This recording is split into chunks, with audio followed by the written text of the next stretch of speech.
بسم اللہ الرحمن الرحیم۔ شکریہ جناب چیئرمین صاحب،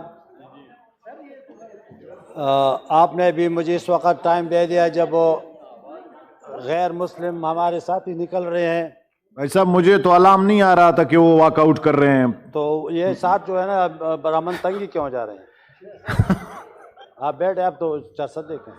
جی حاجی صاحب، آپ اگر ابھی بات نہیں کرتے ہیں تو کسی اور کو دیتا ہوں، پھر بعد میں کریں جب آ جائے۔ سر نہیں، چھوڑ دیں، یہ جو جانے والے اس کو جانے دو۔ فیصل صاحب ہر دن آپ کو ٹائم سب سے پہلے معاف تو کریں، آپ کے ساتھی بھی ہیں۔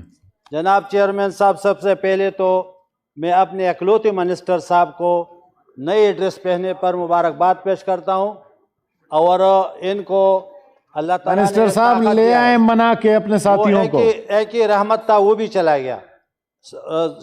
شہر میں ٹوٹل 100 رحمت ہوتے ہیں، 99 یہاں پہ ہوتے ہیں اور ایک وہاں دیہات میں ہوتا ہے، وہ بھی رات کو یہاں پہ آ جاتا ہے، وہ خالی رہ جاتا ہے۔ اسی طرح یہ کرسی خالی رہ گئی۔ تو میں ان کا جو ہے نا اعلانی صاحب بیٹھے ہوئے ہیں، فکر نہ کریں، صاحب کی ساری باتیں سن لا رہے ہیں۔ یکلف اللہ نفسا الا وسعها، یہ کہتے ہیں کہ اتنا بڑا بوجھ اس کے اوپر کیوں ڈالا؟ تو یہ اللہ تعالیٰ کہتے ہیں کہ میں انسان کے اوپر اتنا بوجھ ڈالتا ہوں جو وہ سہ سکتا ہے، وہ اٹھا سکتا ہے۔ تو میرے خیال میں منسٹر صاحب اٹھا سکتا ہے۔ اور دوسری بات یہ ہے جناب کہ منسٹر صاحب نے ایک بات کہہ دی کہ منسٹر ریلوے صاحب جو ہے وہ ہمیشہ کہتے ہیں کہ میرے دروازے کھلے ہیں سب کے لیے، لیکن میرے خیال میں دروازے تو کھلے ہیں لیکن وہ نہیں ملتا۔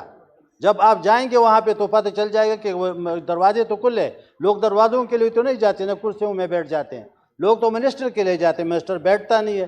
دروازے کھلے رکھنے کی ضرورت نہیں، بند کرے تو بہتر ہے، کیونکہ نہ وہ فون اٹھاتا ہے نہ فون کا واپس جواب دیتا ہے۔ یہ میرا خود اپنا ذاتی گلہ بھی ہے، شکوہ بھی ہے، اور میرا یہ ذاتی مشاہدہ بھی ہے کہ میرے ساتھ یہ ہوا ہے۔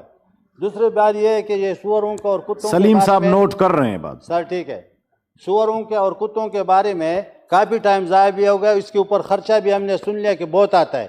تو میرا تجویز یہ ہے کہ ان کو ایسے ممالک میں بھیج جائیں جہاں ان کا قدر ہو، یہاں پہ قدر نہیں ہے ان چیزوں کا۔ تو میرے خیال میں اس سے ذریعہ مبادلہ بھی آئے گا اور ان ملکوں کو فائدہ بھی ہوگا، اور ہمارا کروڑوں روپے نقصان بھی اس کے اوپر ہم جو بناتے ہیں وہ نہیں ہوگا۔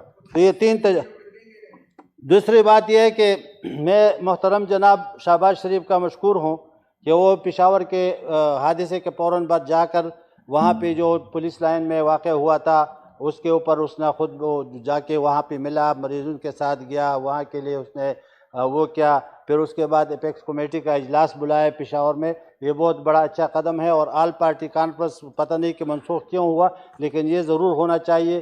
اور سب کو میں پی ٹی آئی کے بھائیوں کو بھی عرض کرنا چاہتا ہوں کہ وہ بھی اس میں شریک ہو جائے، اور تاکہ ملک کے مسائل حل ہو جائے۔ جناب چیئرمین صاحب، میں تھوڑا آگے جاؤں گا، کیونکہ جب وہ فیلڈ مارشل محمد ایوب خان کے ماشاء اللہ لگ گیا تو بہت لوگوں نے اس کے مقابلے میں جو ہے نا وہ اپنے ریزسٹنس وہ کیا۔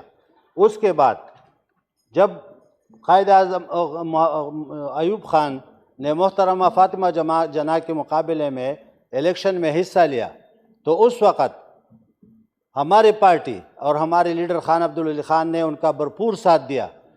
اس وقت اس کا نشان تھا لالٹین، فاطمہ جناح کا، اور ایوب خان کا تھا پھول۔ تو اس میں اس نے لالٹین کا ساتھ دیا، اور ایسا ساتھ دیا کہ آج بھی لالٹین عوامی اشتعال پارٹی کا نشان ہے۔ ہم نے یہ کیا ہے اس کے لیے، تو لوگ ہمارے اوپر الزام لگاتے ہیں کہ یہ لوگ اس کے لیے انہوں نے کیا کیا۔ دوسری طرف جب ضیاء الحق کی مارشل آئی تو سب سے پہلے ہم نے اس کے جو ہے نا وہ مخالفت کی، اور پھر ہمیشہ کے لیے اس کے سامنے، حکمران کے سامنے بات کرنا چاہیے، نہ کہ اس کے جانے کے بعد۔ تو اس میں ہم نے بار بار اس کے مخالفت کیے، اور اس کو اس کا کسی بھی ہم نے اس کا وہ تسلیم نہیں کیا۔ اور اس کے بعد جب جنرل مشرف کا دور آیا تو واقعی یہ بات ہم اس لیے کہنا چاہتے ہیں کہ کل مجھے ٹائم نہیں ملا تو کس نے، میں یہ نہیں کہتا جنرل مشرف کے بارے میں یہ نہیں کہتا کہ وہ مطلب اس نے کام ٹھیک کیا ہے، اس نے غلط کام کیا۔